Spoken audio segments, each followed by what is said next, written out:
किसी का भला कहीं से हुआ तो किसी का कहीं से हुआ। अगर बात मेरे भले की जाए तो मेरा भला मेरे हनुमान जी के चरणों से हुआ, मेरे बजरंग बली के दरबार से हुआ, मेरे श्री रामचंद्र जी के दुलारे मैया सीता के प्यारे के दरबार से हुआ। तो आइए दोस्तों, मैं आपको लेके आई हूँ मयूर विहार फेज 3 दिल्ली के हनुमान मंदिर में। ये मंदिर मयूर विहार फेज 3 दिल्ली में स्थित है।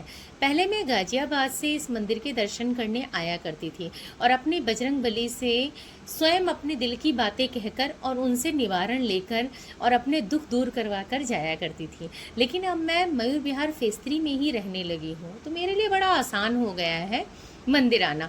तो अब हम पैदल ही मंदिर के दर्शन करने निकल जाया करते हैं। तो जैसा कि मैंने आपको बताया कि ये मंदिर मयूर विहार फेज 3 दिल्ली में स्थित है। बिल्कुल मेन रोड पर आपको ये मंदिर मिल जाएगा। मंदिर के आसपास दुकानें हैं जहाँ पर फूल, माला, धूप, अगरबत्ती और मिठाई, प्रसाद, जो भी कुछ आपको चाहिए सब कुछ आपको यहाँ पर मिल जाएगा। बहुत लोग घंटी और निशान भी लेते हैं चढ़ाने के लिए। तो पूजा की सारी सामग्री आपको यहाँ पर मिल जाएगी। मेरे पति और मेरी बहुत ही आस्था इस मंदिर से जुड़ी हुई है।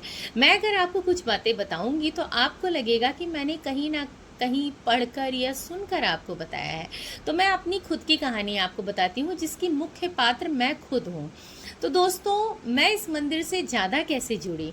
बहुत साल पहले की बात है। मेरे बेटे को मैं सुबह सुबह स्कूल लेकर जा रही थी। उस दिन वैन नहीं आई थी स्कूल की, तो मेरे हस्बैंड ने बोला मैं छोड़ दूं, लेकिन मैं थोड़ा लेट हो रहा हूं। तो मैंने कहा कोई बात नहीं, आप ऑफिस जाइए, मैं छोड़ दूंगी बच्चों को। लेकिन मेरा मन पता नहीं क्यों उस दिन थोड़ा सा परेशान था। तो घर से निकलते टाइम मैं अपने छोटे से बेटे का हाथ पकड़ा और घर से निकलते टाइम मैंने श्याम बाबा का नाम लिया, कान्हा जी का नाम लिया। मैंने कहा हे माधव मुरारी, हे श्याम बाबा, संभाल लेना। पता नहीं मेरे मुंह से ये शब्द क्यों निकला, मुझे आज तक नहीं समझ में आया। तो दोस्तों, मैं निकल गई घर से। कुछ ही दूर पर ना, सच बताऊं तो काफ़ी भीड़ लगी थी। मुझे नहीं पता वहाँ क्या हो रहा था।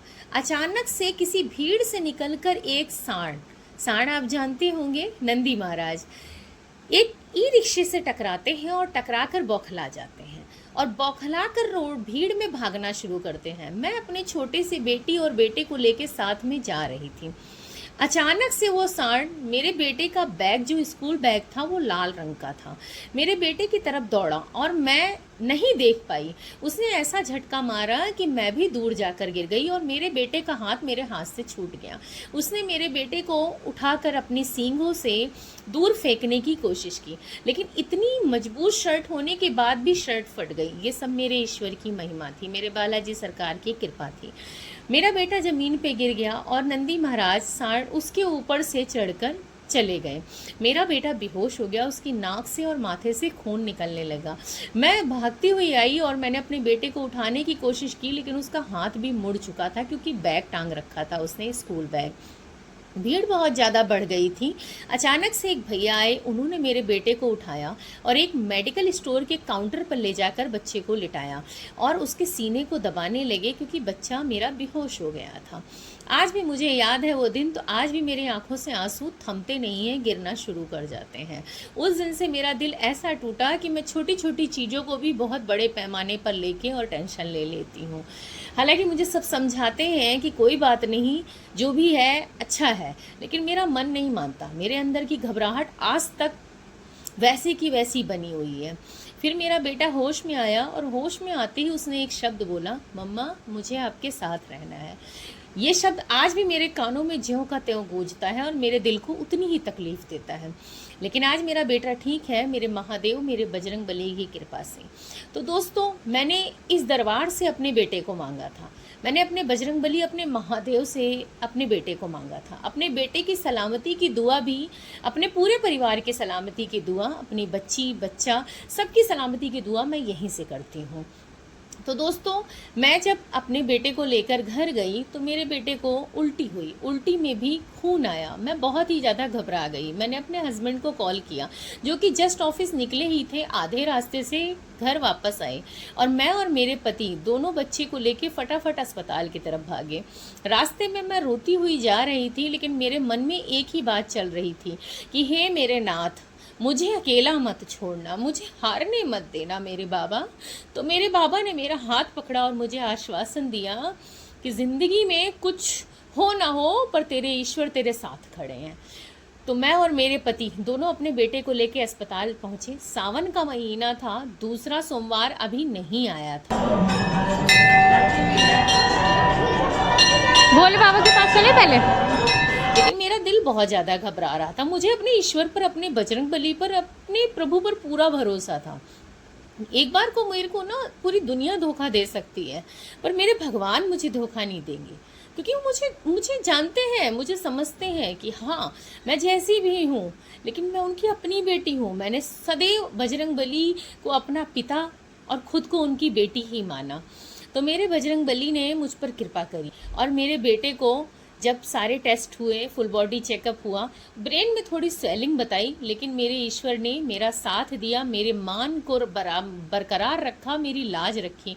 तो नंदी महाराज की कृपा मुझ पर बहुत ज़्यादा बनी हुई है। उस दिन कोई ना कोई बहुत बुरी ग्रह मेरे बेटे के ऊपर थी, जो नंदी महाराज ने अपने ऊपर ब्लेम लेकर और सांड के रूप में आकर मेरे बेटे को वहीं पर बचाया। वो चोट नहीं थी, सच बताऊं तो वो बचाने का एक तरीका था।